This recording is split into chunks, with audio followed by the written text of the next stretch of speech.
আজকে ভিডিওর শুরুতেই একটু বাইরের ওয়েদারটা দেখিয়ে দিই।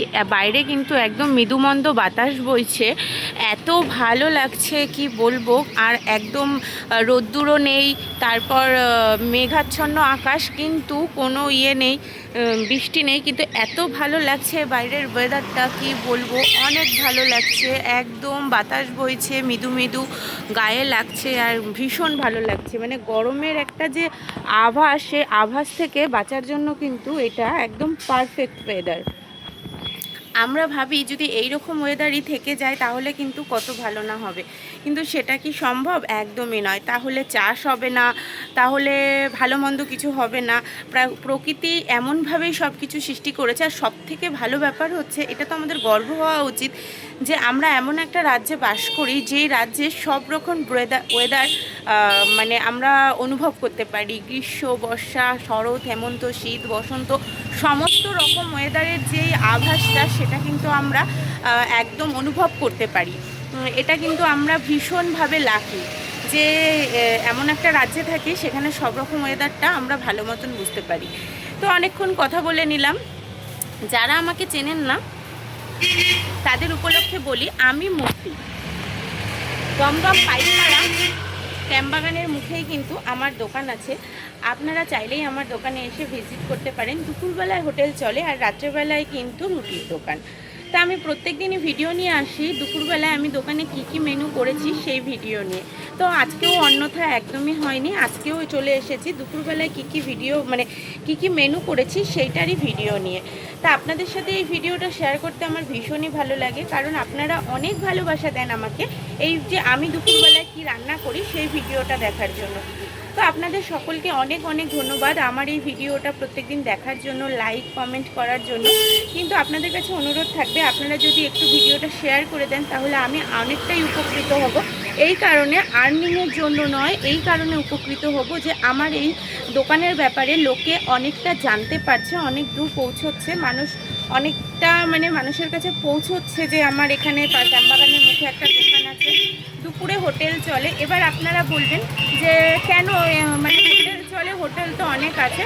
অবশ্যই আছে। আপনারা যদি মনে করেন যে আপনাদের হোটেলে এসে খেতে হবে না, একদমই হবে না। আপনারা মনে করলে ফোন করে দিলে আমরা হোম ডেলিভারি ব্যবস্থাও রেখে থাকি, হোম ডেলিভারি খাবারও কিন্তু আমরা পাঠিয়ে থাকি।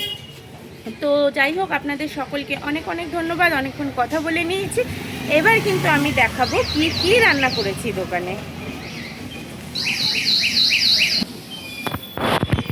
এই যে দেখুন, এখানে কিন্তু রান্না করেছি ঝুরঝুরে ঝুরঝুরে মিনিকেট চালের ভাত। সামনেই রাস্তা, এত গাড়ি যায় যার কারণে ফাঁকা রাস্তাতেও এদের হর্ন দিতে হয়। তো যাই হোক, এখানে কিন্তু করেছে একদম ঝুরঝুরে মিনিকেট চালের ভাত। একদম দেখতে পাচ্ছেন এতটাই ঝুরঝুরে, একটা ভাত আরেকটা ভাতের সাথে লাগে না, একদম ঝুরঝুরে হয়, পারফেক্ট কুক হয়। তা এটা কিন্তু আমার কাস্টমাররা খেতে অনেকটাই পছন্দ করে, যার কারণে এরকম ঝুরঝুরে ভাত কিন্তু আমি বানিয়ে থাকি। তারপরে কি করেছি এখানে, এই যে এখানে কিন্তু করেছি পটল, কুদলি, আলু, বটবটি সব কিছু দিয়ে মিশিয়ে এটা একটা ভাজা করেছি।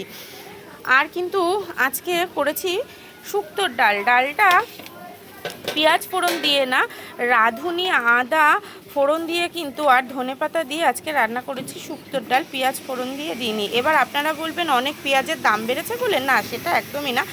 একঘেয়েমি জিনিস খেতে কিন্তু কারোরই ভালো লাগে না। এই দেখো দিদি একটু হাসি দিছে দেখো। আর তারপরে এখানে কিন্তু হয়েছে আজকে গাঠি কচুর তরকারি। এই যে দেখতে পাচ্ছ গাঠি কচুর তরকারি, তরকারিটা সদ্য নামিয়েছি, এখনও ঠিকঠাক জমেনি। এমনি এটার মধ্যে গাঠি কচু আছে, এইটা তরকারিটা কিন্তু জমেই যাবে। তারপর কিন্তু এখানে আছে এই যে বাঙালির ইমোশন, মাছের ঝোল। মাছ ছাড়া কিন্তু বাঙালি একদমই না। আর মাছগুলো কিন্তু আজকে সমীর অনেকটাই ভালো মাছ এনেছে। এই যে দেখতে পাচ্ছেন একদম গুড স্ট্যান্ডার্ড সাইজের মাছ আছে, আপনারা দেখতেই পাচ্ছেন। আমি জানি না ক্যামেরায় কীরকম লাগছে, কিন্তু একদম ফ্রেশ কিন্তু মাছ আছে, আপনারা চাইলেই সেটা ইয়ে করতে পারেন। আর সাথে কিন্তু রয়েছে আলু। আলু ছাড়া কিন্তু বাঙালি ইনকমপ্লিট। প্রত্যেকটা বাঙালির ইমোশন আলু। আলু দিয়ে মাছের ঝোল খেতে কিন্তু ভীষণই ভালো লাগে। তো যাই হোক, আজকের ভিডিওটা কেমন লাগলো প্লিজ একটু কমেন্ট করে বলবেন। ও আরেকটা জিনিস করেছিলাম, সেটা হচ্ছে ধোকার তরকারি। আমি একটা ভিডিও ক্লিপ নিয়েছিলাম, কিন্তু ভেবেছিলাম পরে এডিট করে ওটা জয়েন করে দেব, কিন্তু সেটার সময় হয়ে ওঠেনি, তো বাদ দিন, ওটার দরকারও নেই। করেছিলাম সেটা, যার অর্ডার ছিল সে নিয়ে চলে গেছে। এরকমটা মাঝে মাঝেই হয় যে সব কিছু ভিডিওতে ছাড়তে হবে এমনটা কোনো ব্যাপার নেই। আর ভিডিওতে সব কিছু দেওয়াটা সবসময় সম্ভবও হয়ে ওঠে না, কারণ আমি কাজের মধ্যে অনেকটাই ব্যস্ত থাকি। যারা আমার মতো কাজ করেন তারা জানেন কত পরিমাণ মানে ব্যস্ততার মধ্যে কাজ করতে হয়। তো যাই হোক, আমার ভিডিও দেখার জন্য আপনাদের সকলকে অনেক অনেক ধন্যবাদ। প্লিজ একটু শেয়ার করে দেবেন, আর পারলে ভিজিট করবেন। আর আপনাদের যদি আমার সাথে যোগাযোগ করার ইচ্ছে থাকে তাহলে কিন্তু ইনবক্সে, কমেন্ট বক্সে অবশ্যই আমার সাথে যোগাযোগ করতে পারেন, তারপরে আমি বাকিটা কথা বলে নেব। এখন টাটা, ভালো থাকবেন, সুস্থ থাকবেন। কালকে আবার দেখা হবে দোকানের একটা অন্য ভিডিও নিয়ে।